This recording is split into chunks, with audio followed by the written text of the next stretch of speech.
Hi, welcome to Piano Esmonde White. We have lots of people working here today. Some of my colleagues from Toronto and my son, and Andre. We're doing a lot of different things. Right now we're working on a Bosendorfer action. What we're doing here is we're taking the keyboard apart. In fact, we're buffing up the parts. I guess you can see that one is a little brighter than the other.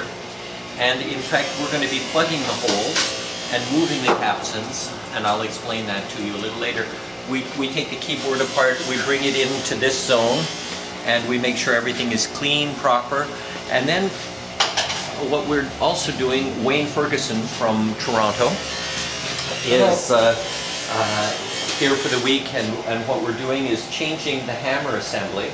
All of these parts are being replaced with original Bosendorfer parts. In fact, we have a little problem because the Bosendorfer parts aren't quite the same as the originals, even though we did send the original samples. What we have to do here is make sure that everything lines up properly and everything is straight. And just behind is Andre. He's our electronic guy, and Andre is setting up some computerized applications, which when everything is working there, which it does, we take measurements and make sure that everything goes on the computer, and we get printouts of where we should be going and where we are, and using Tandrick Rhodes technology can straighten things out before we do the work, which in this case will be very important. And then here in this corner I have my good friend Paul Gilchrist, who was at one time the head technician for Youngchang Canada.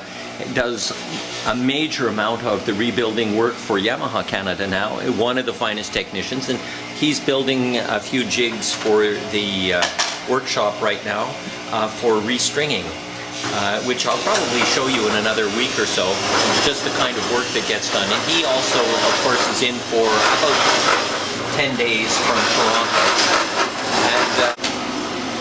And over in this corner is my son Emmett, who's busy buffing up parts to make sure that they're as pristine and probably better than brand new, so there will be very, very little friction. And then that's about it. I'm going to bring you in our sound booth. Come on in. And you'll hear the sound difference as you come into this area and I'm talking. Come right in so that the camera will hear the difference. Come right in, right in, right in. And as you can get closer in, you can hear that the sound changes in here. It's a wonderful area for tuning. It's a wonderful area for doing false beats, termination points, and voicing, because it's really quite dead in here comparatively, and we can close the curtains and get it really much deader yet. It's a wonderful place to work. Every workshop should have one.